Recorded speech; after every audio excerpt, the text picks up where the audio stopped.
그 다음에 지지론인데요. 지지론.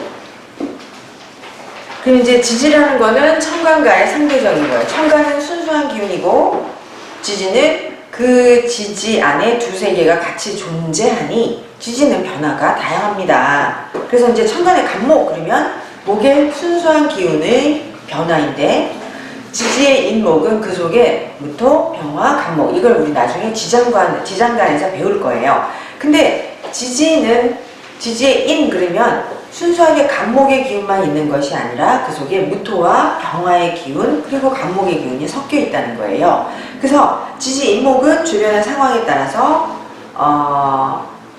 계절의 변화에 따라서 이제 많은 변화가 일어날 수 있다. 그래서 보시면은 지지는 천간과 상응하여 기운이 넘나들고 서로 반목하고 또 지지 간에 합하거나 충하거나 해서 작용이 달라지기도 한다. 그래서 이제 지지 역할을 보시는데요.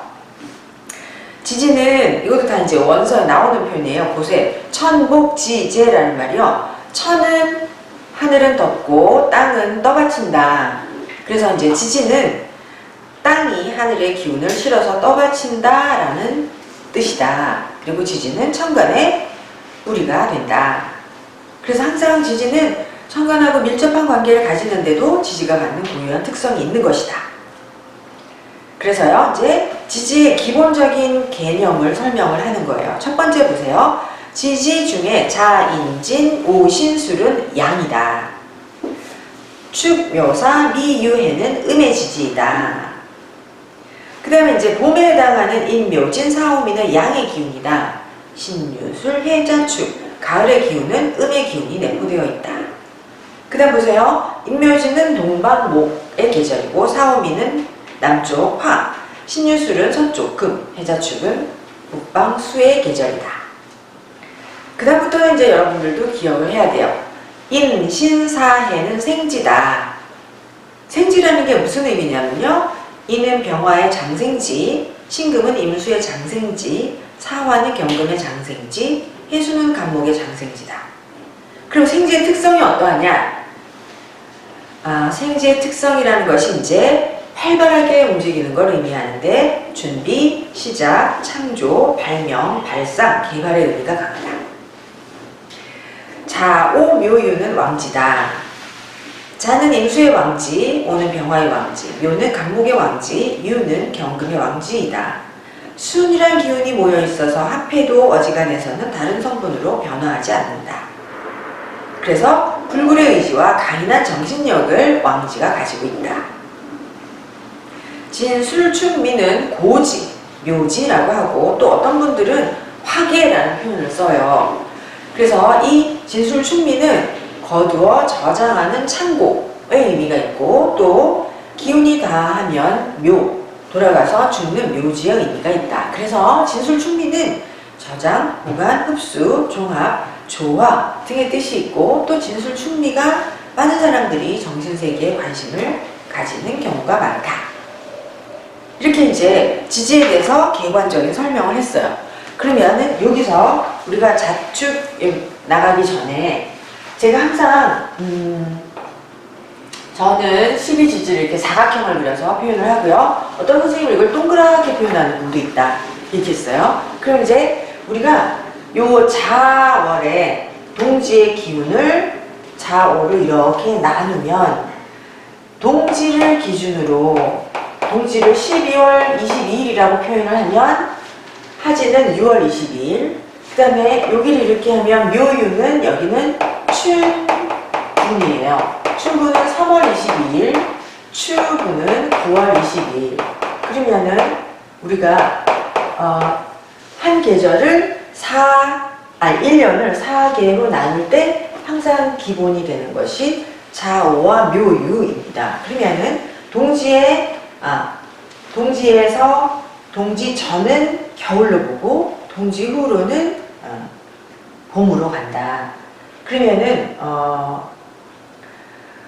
왜 자꾸 명리를 설명할 때 항상 주역의 괴를 항상 같이 설명을 하세요. 여기 책들을 보면 선생님들도 그걸 읽으실 텐데 그러면 동지 하지까지는 여기는 양의 기운이에요.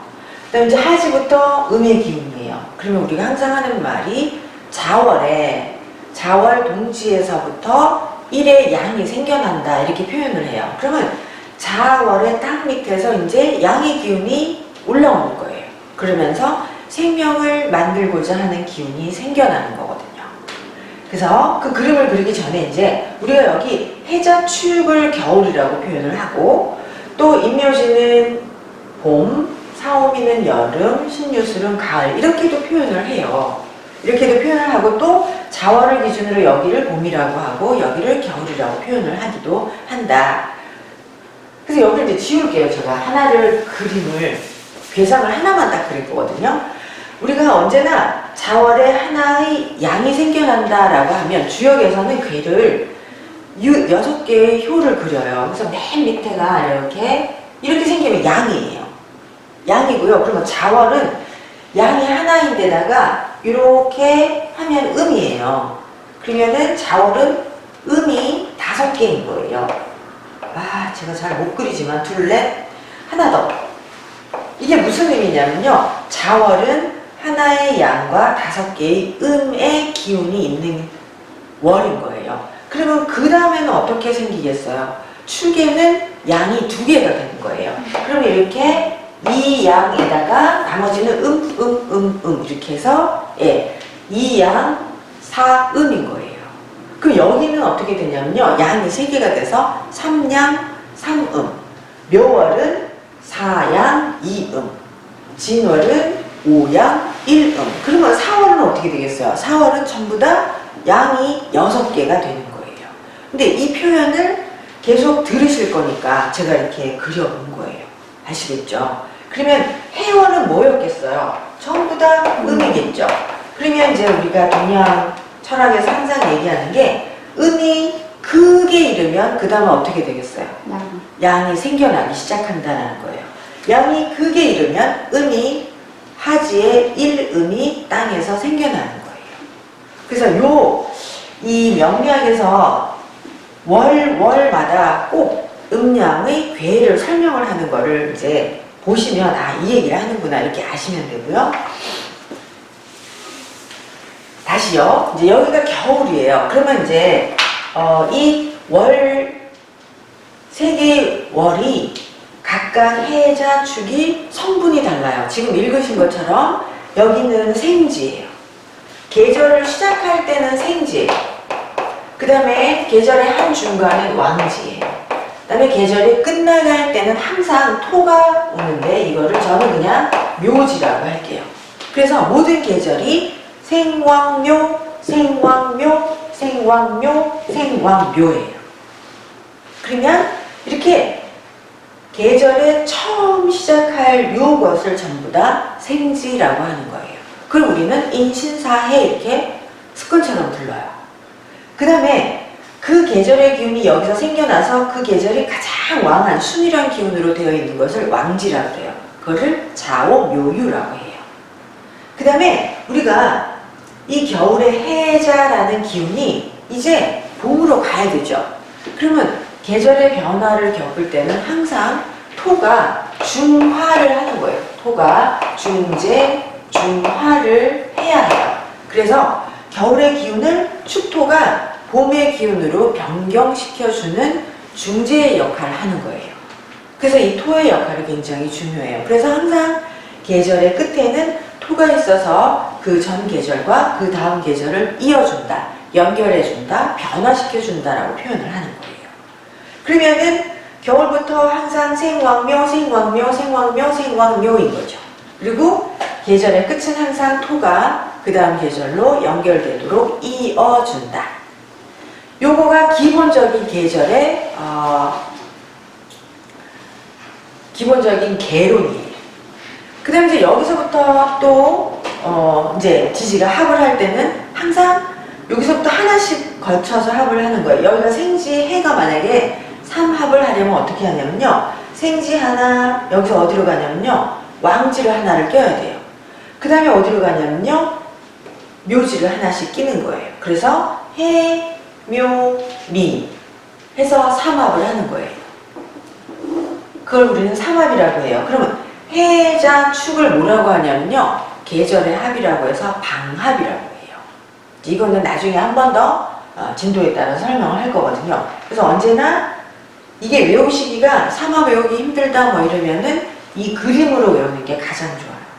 인신사의 생지, 뭐 자오묘유 왕지, 그 다음에 진술 충미, 묘지 이렇게. 그래서 각 계절의 생지는 다 생지의 특성이 비슷해요. 왕지는 왕지의 특성이 다 비슷하다라는 거죠. 그 다음에 묘지는 묘지의 특성이 다 비슷해요. 그래서 지금부터 여기서는 자부터 하거든요. 그래서 자축, 인묘 하나씩 읽으실게요. 그래서 이제 자를 보세요. 자수는 씨앗을 의미하고 시작과 처음의 뜻을 가지고 천기가 동하는 시간이다. 그 금의 기운에서 양의 하나의 기운이 시작되는 곳이다 라는 거죠. 그래서 이제 자수는요 밑으로 내려가면요 응축된 순수한 물이다. 표현 보이시죠? 그 다음에 자수가 신금을 만나면 합이 되어 수의 기운이 강해진다. 그러면은 자가 여기서 신금을 만나는 거예요. 그러면은 신, 자, 진 이렇게 해서 이제 수의 삼합을 얘기하거든요. 그러면 자가 신금을 만나면 합이 되어서 수의 기운이 더욱 강해진다. 금생수를 받아서 그런 거거든요. 그 다음에 또 자수가 축토 또는 진토를 보면 수의 기운이 강해진다. 당연하겠죠. 그죠? 여기 자축이 이렇게 우리가 자축도 이제 수의 합이라고 표현을 해요. 그 다음에 자하고 진하고 만나도 수의 합이 되는 거거든요. 그래서 이러면은 자가 축을 만나거나 자가 진을 만나거나 자가 신을 만나면 자의 기운이 더 강해진다. 그 다음 보세요. 자가 오화를 만나면, 그럼 여기서 자가 오화를 만나면 이제 우리가 흔히 말하는 충이에요. 상극을 만나는 거. 서로 반대되는 수화의 기운이 충돌하게 돼요. 그 다음에 자수가 사화를 만나면 따뜻한 기운을 만나는 거니까 차가운 물에 은결을 풀어서 물을 흐르게 할 수가 있다. 요렇게. 그러면 이제 이것만 가지고 나중에 자하고 사가 만나고 자가 진을 만나고 자가 축이 있고 이럴 때를 이제 설명을 더 풀어낼 수 있는 것이죠. 그 다음에 축토를 보세요. 축토라는 단어의 뜻은 얽매여 있다, 묶여 있다 이런 뜻이에요. 그래서 축이라는 것은 땅의 기운이 열리는 데이다. 양이 내려오지 않아서 만물이 축토에 막혀서 나오지 못한다. 일단 거기 설명드렸잖아요. 뭐 이양 사음 이런 기운이 축토의 기운이에요.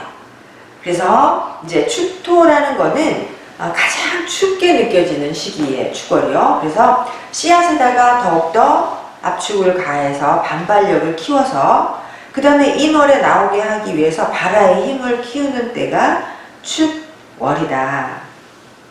그 다음에 보세요. 축토는 얼어있는 토로 수를 만나면 더욱 응축되고 화를 보면 화생토로 설기를 해요. 그래서 화의 기운을 상실하기 쉽지만 화가 있으면 토생금의 기운을 역할을 할 수가 있다. 그 다음에 역시 마찬가지예요. 축토는 자를 만나면 자축합을 해요. 그래서 자축이 합을 해요. 수의 기운이 강해지는데 바뀐다라는 게 그러면 자축이 합을 한다고 축토의 토가 없어지느냐? 그건 아니에요. 수의 기운이 강해진다 이렇게 생각하시면 되고요. 축월의 기토사령이면 토국수도 관찰해야 한다. 그 다음 여기 보세요. 아까 자월이 정반대의 오를 만나면 충이라고 해요. 예. 그러면 축은 이렇게가 아니라 여기로 정반대의 토를 만나면 이것도 또한 충이에요. 그래서 뭐 이제 충미충 이렇게 표현을 하거든요.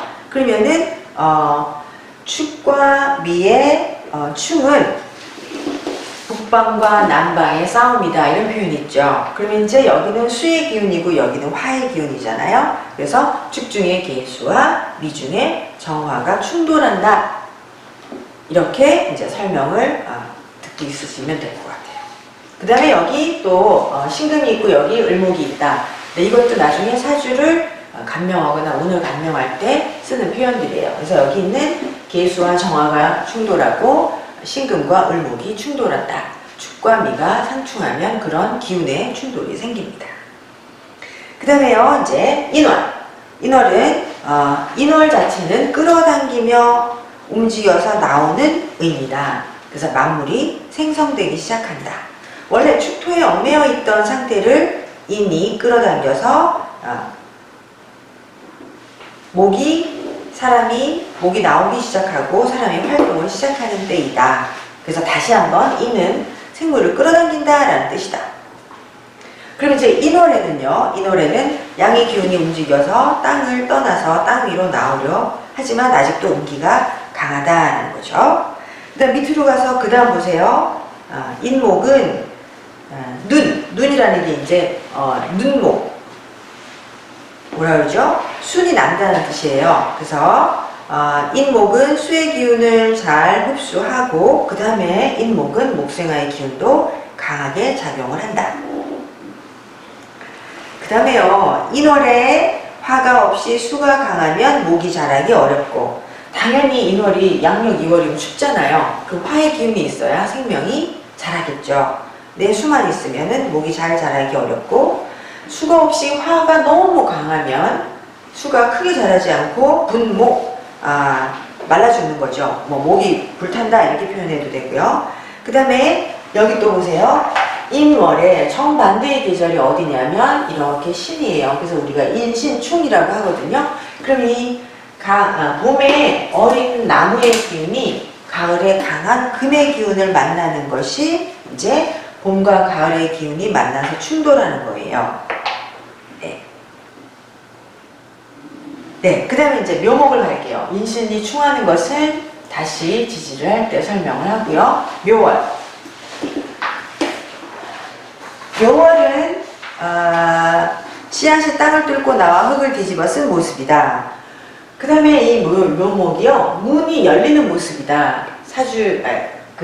항상 묘라는 글자를 얘기할 때 이렇게 문을 열고 나가는 모습이다. 문이 열리는 모습이다. 싹이 벌어지는 모습이다. 이렇게 표현을 하거든요. 그 다음에 이제 묘는 무성함이다. 만물이 무성하다는 뜻입니다. 그래서 만물이 왕성하게 문 열고 나가서 활동을 하는 때이다. 그래서 항상 묘에서 꼭 설명을 하는 게 뭐냐면요, 문을 열고 나가잖아요. 그러면 묘부터는 경쟁이 시작이 되는 거예요. 우리가 집 밖에 문을 열고 나가면 만나면서 경쟁을 하게 돼요. 그래서 이제 묘월부터는 경쟁이 시작된다. 나뭇가지가 더 많이 벌어지고 더 크려고 경쟁하는 때가 묘월부터 시작이 됩니다. 그 다음에요, 세 번째 단에 보시면 묘목은 신목, 화초목이다. 그러니 묘목은 금수가 많으면 안 되겠죠. 또 화가 절대적으로 필요하다. 그래서 수가 너무 많으면 부목, 나무가 떠내려가기 쉽고, 또 어린 묘목이 금이 너무 많으면 목이 다치기 쉽다. 그 다음에 이제 술토 만나면 합이 된다, 이런 거 나중에 할게요. 그 다음에 해수를 보면, 거기 보세요. 해수를 보면 해묘가 만났어요. 그러면 이제 목의 기운이 강해진다. 자수를 보면 목의 뿌리가 상할 수 있다. 유금을 보면 여기 아까 묘가 유를 만나면 이제 묘라는 어린 나무가 유금이라는 금을 만났죠.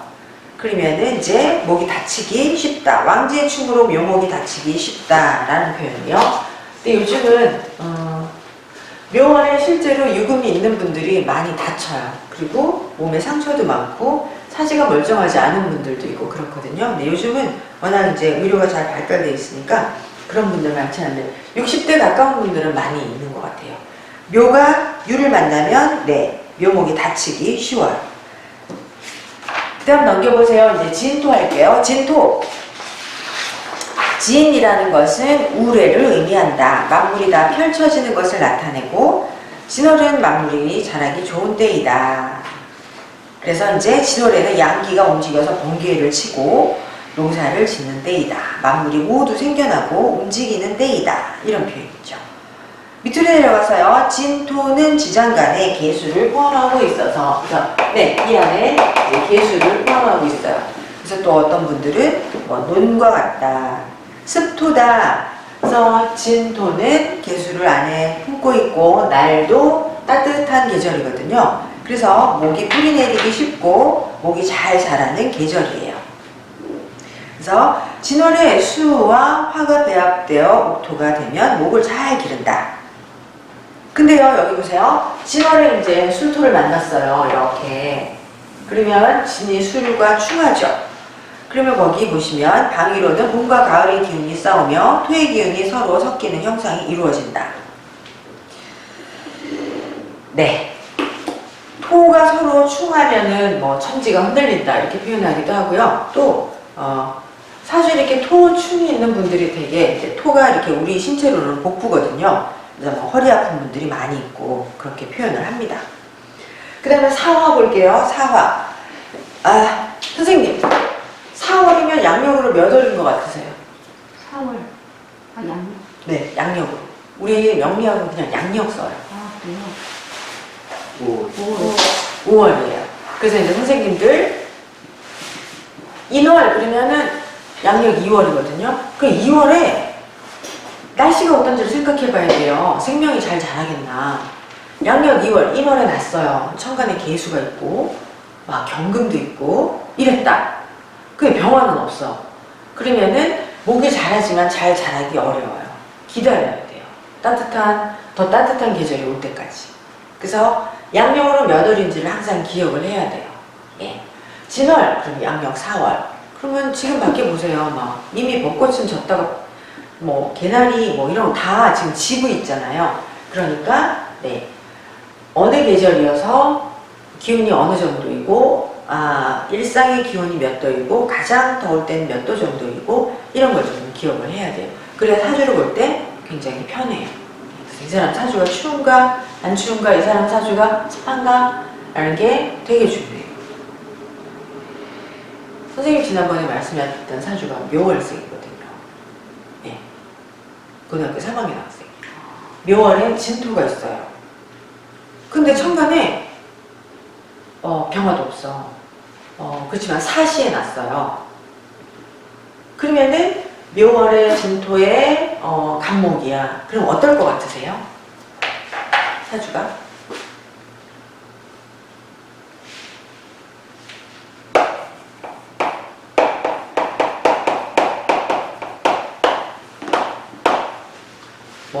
나머지는 일단 여기 병화는 없고 경금도 없다는 거죠. 여기까지는 개수가 있었어요. 개묘였나? 화이팅. 개묘가 아닐 수도 있어요, 여러분. 그냥 개가 있었다. 그러면 이제 묘월에 양력 4월 1일 정도 됐던 것 같아요. 그럼 이제 이 사주가 어떨 것인가 생각해 보는 거죠. 우리가 이제 진까지 했으니까. 사시에 났어요. 그러면은 사시에 났으면 태양이 있고 이 사주가 모습이 어떨까? 이 사주가 막 잘 크는 것 같아요? 어떨 것 같아요? 이 사주는 크기는 잘 커요. 근데 이제 문제가 있어요. 사주가 습해요. 습하고 목이 막 이렇게 커나가는데 그러면은 어떻게 해야 돼요? 목이 가지가 막 벌어져. 이렇게. 금이 있어야 돼요. 금이 없죠. 심각한 거예요. 그리고 이렇게 묘, 진, 사 하면 이게 습하구나 이런 느낌이 와야 돼요. 그러면 이 사람은 바이러스에 취약해요. 습해. 사주가 습해요. 그럼 이때 절대적으로 필요한 게 경금이에요. 경금이 여기를 이렇게 가지를 잘라서 여기 바람이 들어가게 해야 돼요. 나무에. 바람이 들어가야 을목도 잘 크고 여기 토에도 바람이 들어가야죠. 그죠? 근데 이 사주의 모습은 간목에 그냥 가지만 막 해서 여기 땅을 다 가리고 있어. 그럼 어떻게 될까요? 여기 땅이 어떻게 되겠어요? 가지가 막 벌어져가지고 가지치기가 안 돼. 그래가지고 이 가지들이 땅을 다 가리고 있어요. 태양을. 그럼 어떻게 되겠어요? 여기 이 땅을 못 쓰게 만들어요. 이끼가 껴요. 이게 사람들 몸이라고 생각해보세요. 이 사람의 몸이다. 그럼 이 사람은 몸에 바이러스가 들어올 가능성이 많은 거예요. 그 바이러스를 사람을 깨끗하고 청하게 해주는 글자가 경금인데 그게 없는 거잖아요. 그리고 만약에 운에서도 안 오면 이 사람은 항상 나는 바이러스에 취약하구나. 나는 몸에 이런저런 습이나 이런 것들, 습기나 뭐 종이나 농이나 이런 것들이 많이 생길 수 있다. 기억을 해야 되는 거죠. 이거는 얘가 이제 아직 어리니까 크면서 얘기를 해주면 돼요. 근데 지금은 의술이 뭐 뛰어나니까. 예. 근데 사주의 모습이 그렇게 생겼다라는 거죠. 그래서 얘가 그러면 어떠냐? 이렇게 생겼으면 이 사주가 막 정신이 맑고 청명하고 그럴까요? 사주 생긴 것도 너무 막 음습하잖아요. 그러면은 사람도 정신이 맑고 깨끗하고 안 그래요. 사람도 약간 정신이 혼란스럽고 이렇게 뭘 해야겠다. 이게 아니에요. 이게 헷갈리는 거예요. 약간 혼란스럽고 내가 뭘 해야 되는 거에 대해서 그래서 이렇게 감목이 왕할 수 있는 이 계절에 잘 자랄 수 있는 계절에 경금이 없는 거죠. 없으면 사람들 자체도 이렇게 단호함이나 이런 게 좀 부족해요. 네.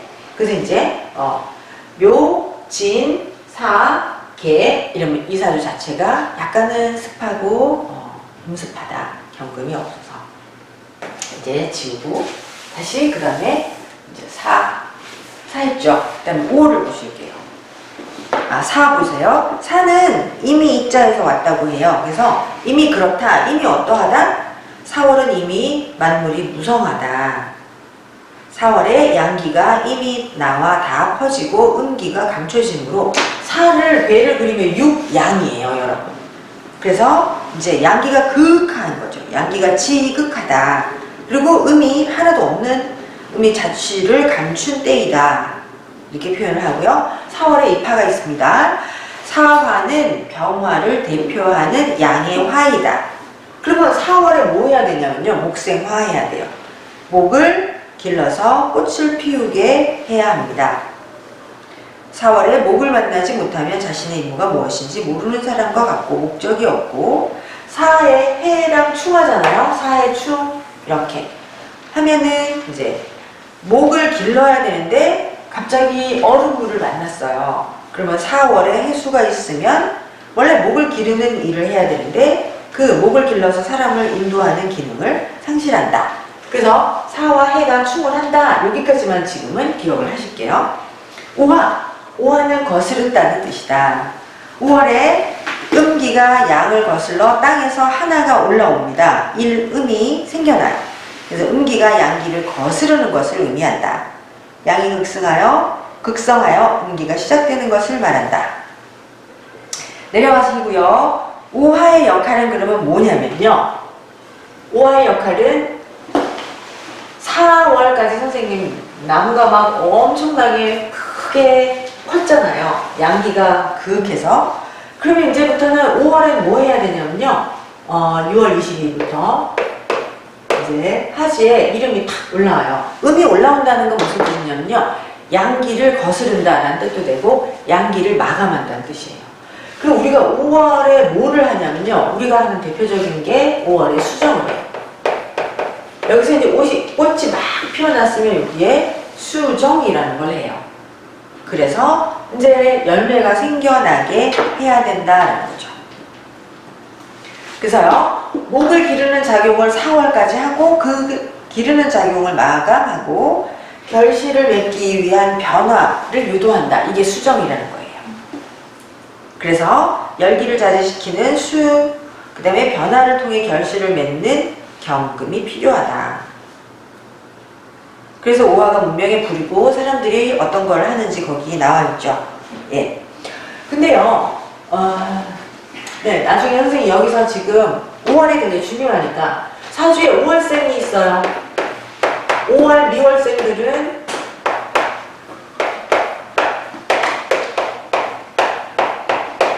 경금이 있어야 결실이 있는 거예요. 5월까지 이제 여기 막 수정을 했어. 미월에 땡감이 열렸어요. 그죠? 미월에는 이제 수정을 하고 나서 이제 미월에는 감이 맺히거든요. 꽃에서. 근데 사주에 금이 없다. 그러면은 이제 결실이 볼만한 게 없는 거죠. 네. 그 다음에 미를 보겠습니다. 미토.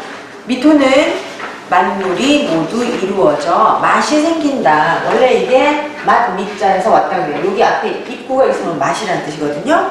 그래서 맛이 생기기 시작한다. 여러분 거기 맛이 생기기 시작한다. 거기에다가 뭐라고 쓰냐면요. 땡감이라고 쓰세요. 땡감. 먹을 수가 있어요? 못 먹어요.